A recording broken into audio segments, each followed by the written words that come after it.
விருதுநகர் மாவட்டம் கிருஷ்ணன் கோவிலில் கல்வி பணியில் கடந்த 34 ஆண்டுகளாக சிறப்பாக சேவையாற்றி வரும் VPMM கல்வி நிறுவனங்கள், கலை மற்றும் அறிவியல் கல்லூரி, பொறியியல் கல்லூரி, நர்சிங் கல்லூரி, கல்வியியல் கல்லூரி உள்ளிட்ட பல்வேறு கல்வி நிறுவனங்கள் ஒரே வளாகத்தில். தமிழ்மணி சார், நிகழ்ச்சி நான் உங்ககிட்ட இருந்தே தொடங்குறேன்.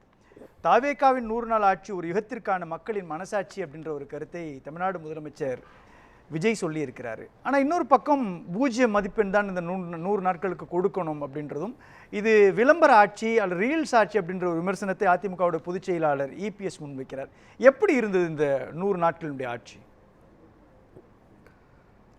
முதலமைச்சர் சொல்கிறதும் தவறு, எதிர்க்கட்சி தலைவர் சொல்கிறதும் தவறு. இந்த 100 நாள் ஆட்சியை அவங்க பெரும்பாலும் இன்றைக்கி ஆளுங்கட்சி எதுக்கு அதை பயன்படுத்திக்கிச்சுன்னால், திமுக எல்லா மட்டத்திலையும் லஞ்சம் வாங்கிச்சு அப்படின்னு டிஎம்கே எக்ஸ்போஸ் பண்ணுறதுக்கு அவங்களுடைய ஒரு 70-75% நேரத்தை அமைச்சர்கள் உட்பட, நான் வேறு டீட்டெயில்ஸுக்குள்ளே போகிறதுக்கு டைம் இல்லை, வேண்டாம். ஒரு 20% நாங்கள் ஊழலுக்கு எதிரானவர்கள், நடவடிக்கை கடுமையாக எடுப்போங்கிறத அரசு மக்கள் மத்தியில் பதிய வைக்க முதலமைச்சர் முயற்சி செய்திருக்கிறார். ஊழலை ஒழிச்சிட்டாங்கன்னா நான் சொல்லலை, ஒழிக்க முடியும்னு நான் நம்பவும் இல்லை. பட் ஒரு 25% கொஞ்சம் யோசிக்கணும் நம்ம அப்படிங்கிற எண்ணத்தை அரசு அதிகாரிகள் மனதில் கொண்டு வந்திருக்கிறாங்க. இன்ஃபேக்ட் அது வெற்றி தான். அதை 25% கணக்கு பார்க்கறது இல்லை, இது அவங்களுக்கு ஒரு ஆனால் ஒரு மக்களின் மனசாட்சி, யுகத்திற்கான மனசாட்சிங்கிறதெல்லாம் கொஞ்சம் ஸ்கிரிப்ட், சினிமா ஸ்கிரிப்ட். இதில் என்ன சார் சினிமா ஸ்கிரிப்ட் இருக்குது? ஏன்னா நிறைய விஷயங்களை மாற்றிட்டாங்களே. நாங்கள் தேர்தலில் வாக்குக்கு பணம் கொடுக்காமல் ஜெயிச்சிருக்கிறோம் அப்படின்ற ஒரு கருத்தை அவங்க தொடர்ச்சியாக வலியுறுத்துகிறாங்க. இன்னொன்று, கொடுத்த வாக்குறுதிகளை நிறைவேற்றவே முடியாது அப்படின்னும் பொழுது இந்த 100 நாட்களுக்குள்ள பல வாக்குறுதிகள் நிறைவேற்றப்பட்டிருக்குது இல்லையா? இப்போது இது மக்களினுடைய மனசாட்சியாக இல்லையா சார்? அந்த பணம் கொடுக்காமல் ஜெயிச்சாங்கங்கிறது கிட்டத்தட்ட நான் ஒத்துக்கிறேன் சார், மறுப்பதற்கு. ஏன்னா பல ஊரில் யார் கேண்டிடேட்னு தெரியாது. கேண்டிடேட் பேர் எது தெரிஞ்சால் தானே பணம் கொடுத்தாருன்னு நான் சொல்ல முடியும். அதனால் அது ஓரளவுக்கு ஒரு பெருமளவுக்கு உண்மை. பட் என்ன சாதிச்சாங்க சார்? ஏதோ பல விஷயங்கள் சொன்னது செய்துட்டாங்கன்னு சொன்னீங்க, இப்போ சொன்னீங்க இல்லையா? ஒரு 3 சொல்ல முடியுமா அவங்களால? சிங்கப்பெண் திட்டம், தாய்மாமன் சீர், அதே மாதிரி பயிர்க்கடன்றது. சிங்க பெண்கிறதெல்லாம் ஊரை ஏமாத்துகிற வேலை. அந்த ரொம்ப காலத்துக்கு முதல்லையே பெண் போலீஸ் ஸ்டேஷன் ஒன்று கொண்டாந்து அவர் EPS அதுக்கும் மேலே போய் காவலன் அப்படிங்கிற ஒரு இதை கண்டுபிடிச்ச ஆப்பை, எல்லாருக்கும் தெரிஞ்ச விஷயம். இவங்க ஏதோ ஒரு நம்பருக்கு ஃபோன் பண்ணி அதெல்லாம் ஒன்றுமே கிடையாது சார். காவலனில் ஒரு அமுக்குனீங்கன்னா எனக்கே நடந்திருக்குது. கை தவறிப்பட்டுருச்சு, தமிழ்மணி அவன் பெண்ணுன்னு எடுத்துக்கிட்டு கேட்டாங்க, சார் நீ இருக்கிற இடம் தெரியும், 7 நிமிஷத்தில் வந்துடுறோம், 5 நிமிஷத்தில் வந்துடுறோம், தயவுசெய்து உங்கள் மனசாட்சிக்கு விட்டுடுறேன், இது பெட்டராக. அது ஓல்டு சிஸ்டம், காவலன் சிஸ்டம். அது EPS கண்டுபிடிச்சதில்லை, EPS சொல்லி அதிகாரிகள் கண்டுபிடிச்சது. அதுக்கு முதல்லையே பெண் போலீஸ் வந்துருச்சு. பெண் போலீஸுக்கு யூனிஃபார்மையும் ஒரு 50 கோடி ரூபாய் செலவு பண்ணி மாற்றிக்கிட்டிங்கன்னா அது வரைக்கும் அவங்க சிறுத்தை பெண், இப்போ சிங்க பெண்ங்கிறதெல்லாம் சினிமா டயலாக். ஒரு விஷயம் சார், ஒன்று ஜாதி ரீதியிலான வேட்பாளர்கள் நிறுத்தாமல் நாங்கள் ஜெயிச்சிருக்கிறோன்னு சொல்கிறதும், இன்னொன்று தேர்தலில் வாக்குக்கு பணம் கொடுக்காமல் வெற்றியை வசமாக்கி இருக்கிறோம் அப்படின்னும், இன்றைக்கு கூட பத்திரப்பதிவுத்துறைக்கு போனீங்கன்னா நீங்கள் லஞ்சம் கேட்க முடியாது, அப்படிப்பட்ட ஒரு சூழலை உருவாக்கி இருக்கிறோம், லஞ்சம் வாங்கக்கூடிய அதிகாரிகளும் அரசியல்வாதிகளும் அச்சத்தில் இருக்கிறாங்க, இதெல்லாம் ரொம்ப முக்கியம் தானே சார்? சார், இந்த லஞ்ச விஷயத்தை உங்களுக்கு முந்தி நான் சொல்லிட்டேன், ஒரு பயத்தை உண்டாக்கி இருக்கிறாங்கன்னுட்டு. திருப்பி நாம் 2 பேரும் பண்ணி ஏன் டைம் தான் வேஸ்ட் ஆகும், வேண்டாம். இந்த சிங்கப்பெண் ஒன்றுமே இல்லை, அது முதல்லையே இருந்து சட்டையை மாட்டி விட்ருக்காங்க, யூனிஃபார்முக்கு செலவு பண்ணியிருக்காங்க, ஒரு 300 ஜீப்பு, கோடிக்கணக்கில் பணம். அதை தவிர ஆடயம் அதே தான், பழைய கல் பாத்திரம் புதுசு. தமிழ்நாட்டில் பழமொழி நான் கற்றுக் கொடுத்து, அதில் ஒன்றும் இல்லை. இந்த மாமன் சீர் மச்சான் சீரெல்லாம் ஏன் பணத்தை எடுத்து யார் நான் மாமனா நீ மாமனா? இந்த மாமன் யார்? என் பணம் தானே, மக்கள் வரி பணம் தானேங்க. நீங்கள் நான் அவர் கட்டுற அதில் எதுக்கு மாமன் சீர் நீ கொடுக்குறீங்க? உங்கள் காசை குடிச்சு கொடுங்க. எனவே மக்கள் வரி பணத்தை வைத்து நீங்கள் உங்கள் பேரை கூட்டிக்கிறதுக்கு ஓட்டு வாங்கிறதுக்கு செலவு பண்ணினீங்கன்னா அது எனக்கு சாதனையாக நான் எந்த காலத்து என்னால் உங்களால் முடிஞ்சால் மற்றவங்களால் முடிஞ்சால் ஏற்றுக்க மாட்டேன். ஒன்று அவங்க இதை மாதிரி பலது செய்திருக்கிறாங்க. அதெல்லாம் எனக்கு சாதனைகளாக என்னுடைய அறிவுக்கும் கண்ணுக்கும் படலை. முதல்ல அவர் இதோ ஒரு யுக புருஷராக தன்னை காமிச்சிக்க ஆசைப்படுறாரு. தன் குடும்பத்துக்கு அவர் நல்ல குடும்ப தலைவனாக இருக்கணும். தனிப்பட்ட விதியில் அல்ல. வேண்டாம். அவருடைய மனைவி உங்களுக்கு தெரியுமோ தெரியாது, இல்ல அது வேண்டாம். ஏண்டா ஒரு நிமிஷம் இண்டிவிஜுவல் லைஃப் நான் சொல்றத கேட்டுக்குங்க. எனக்கும் தெரியும் டீசன்சி எல்லாம். அவருடைய மனைவி ஃபர்ஸ்ட் லேடி ஆஃப் தமிழ்நாடு. ஒரு ஸ்டேட்டஸ் இருக்கு அந்த அம்மாவுக்கு. அந்த அம்மா கண்ணீரை துடைக்கிட்டவங்க, அவ்வளவுதான். நான் அதுக்குள்ள மற்றது அது அவங்க சமரசம் ஆயிட்டாங்க சார். அவங்களுக்கு என்ன, அவங்க எனக்கு கண்ணீர் சொல்லலையே சார். இன்னொன்னு, இது இந்த மன்றம் தனிப்பட்ட ரீதியிலான விஷயங்களை பேசுறதுக்கு அனுமதிக்காது.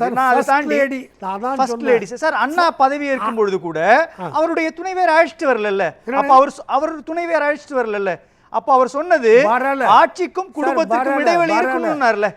அந்த அம்மா வரல, அழைச்சிக்கிட்டு வரலங்கிறது வேற, வரலங்கிறது வேற. இப்ப எங்க அழைச்சாந்துருக்கணும்? கோட்டை கொத்தளத்தில் கொடியேற்றினப்ப அவர் அழைச்சாந்துருக்கணும். ஃபர்ஸ்ட் லேடி அவங்க கண்ணீரை துடைக்கட்டும். நான் அவ்வளோதான் சொல்கிறேன். இது எல்லாத்தையும் தாண்டி நிர்வாக ரீதியிலான என்ன மாற்றம் சார் இருக்கும்? நான் ஒன்றுமே சார் ஒன்றுமே இல்லாமல் லஞ்சம் வாங்கினா நடவடிக்கை எடுப்பாங்கங்கிற பயத்தை உண்டாக்கியிருக்கிறாங்க.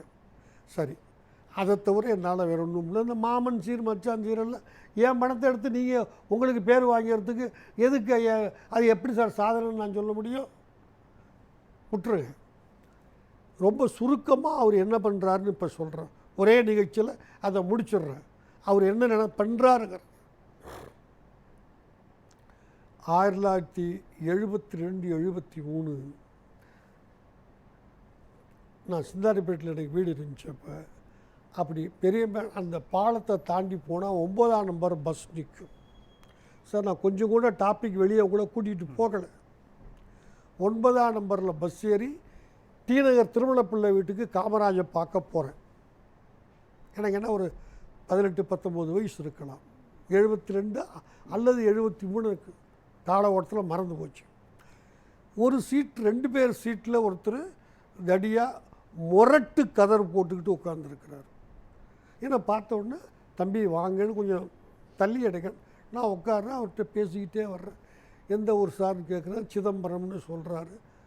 அவர் காங்கிரஸ்காரன்னு எனக்கு ஒரு அவருடைய தோற்ற முரட்டு கதிர், காஸ்ட்லி கதர் அல்ல, தெரிஞ்சு போச்சு. ஒரு 30-35 நிமிஷம் அந்த ஒரே முறை தான் என் வாழ்க்கையில் அவரை சந்தித்தேன். பேசிக்கிட்டு இருந்தோம்.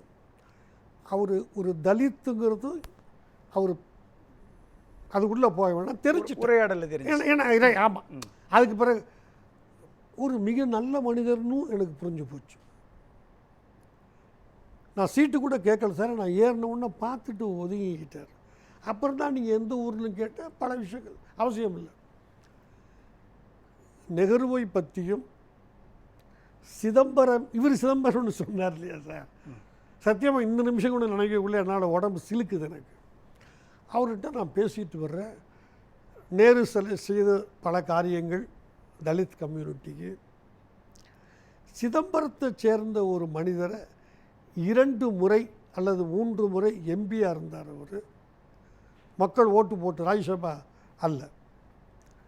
அவர் தலைமையில் என்னெல்லாம் நன்மை செய்யலாம், உதவி செய்யலாம் தலித் கம்யூனிட்டிக்குன்னு கமிட்டி போட்டது நெஹ்ரு.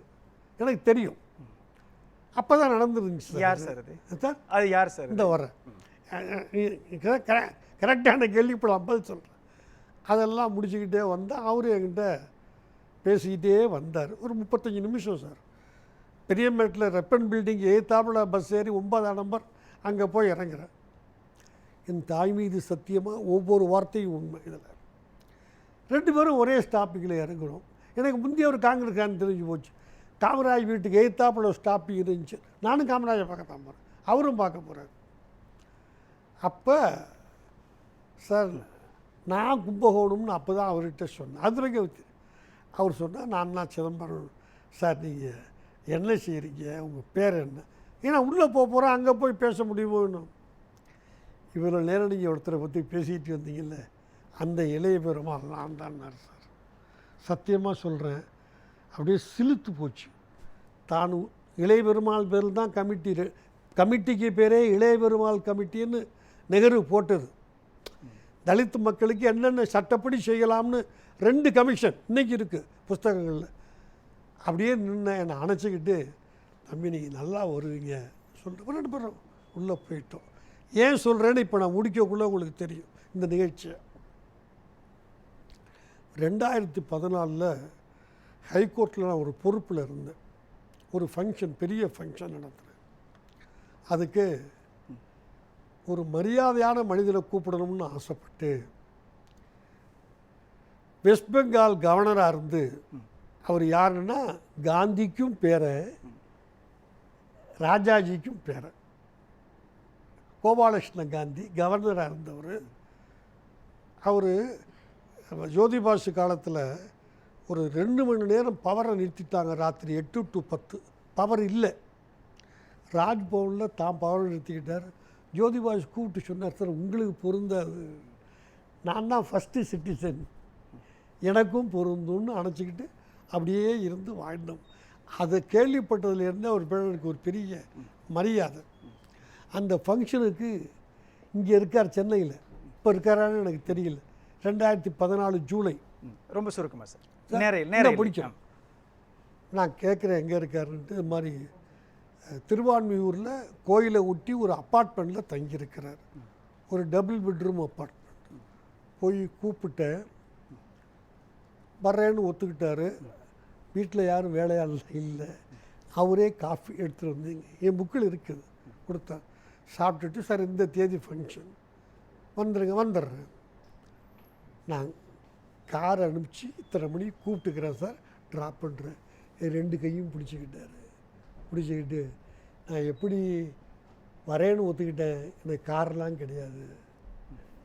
கவர்னர் ராஜாஜிக்கும் மகாத்மா காந்திக்கும் பேரை. அப்படியே எனக்கு என்ன பதில் சொல்கிறதுன்னு தெரியல சார், நான் அனுப்பிச்சிட்றேன்னு சொல்லிட்டு ஒன்று அனுப்பிச்சு வந்தாலும் போயிட்டார். இன்னைக்கு அல்லது நேற்று சட்டசபையில், நேற்று இல்லை இன்றைக்கி தான் நினைக்கிறேன், ஒருத்தர் எந்திரிச்சு எனக்கு கார் இல்லை, கார் வேணும்னு கேட்குறாரு. கோரிக்கை நிறைவேற்றப்படுது இல்லையா? அங்கே தாங்க வந்துக்கிட்டு இருக்கிறேன். எப்படி விஜய் ஆட்சி நடத்திக்கிட்டு இருக்காருன்னு நான் சொல்லிட்டு முடிப்பேன்னு சொன்னேன் இல்லையா, அதுதான். அவர் இளைய பெருமாள் பையன் கார் கேட்டது. அவர் ஒன்றே முதலமைச்சர் யார், அவர் இதே தான் ஆட்சியிலையும் பிரதிபலிக்குது, இந்த புத்திசாலித்தனம். ஆனால் தவறு. யாரெல்லாம் புதிதாக தேர்ந்தெடுக்கப்பட்டிருக்கிறார்களோ அவர்களுக்கெல்லாம் காரும் ஒரு உதவியாளரும். அவங்க எம்எல்ஏ அவ்வளோ பேரும் புதுசு, அவங்க எம்எல்ஏ அவ்வளோ பேருக்கும் ஒரு காரும் உதவியாளரும் விஜய் எப்படி வாங்கி கொடுத்தாருன்னு தெரியுது அவங்களுக்கு? யாருக்கு கேட்டது ஒருத்தர் தான், புதிதாக இவர் சேர்க்கிறார். ஆமாம் சார், புதுசாகனா எல்லாருமே அதே சிக்கல் இருக்கும் இல்லையா? ஒருவர் அந்த சிக்கலை எல்லார்ட்டையும் இருக்குன்னு உணர்ந்து எல்லார்ட்டையும் சரி பண்ணுறாரு. இதை வச்சு கட்சிக்காரர்களாக நான் என்னுடைய பார்வை, உங்கள் பார்வைகளுக்கு உரிமை இருக்குது. வாங்கி கொடுத்தாருங்கிறது நான் முதலே சொன்னேன்.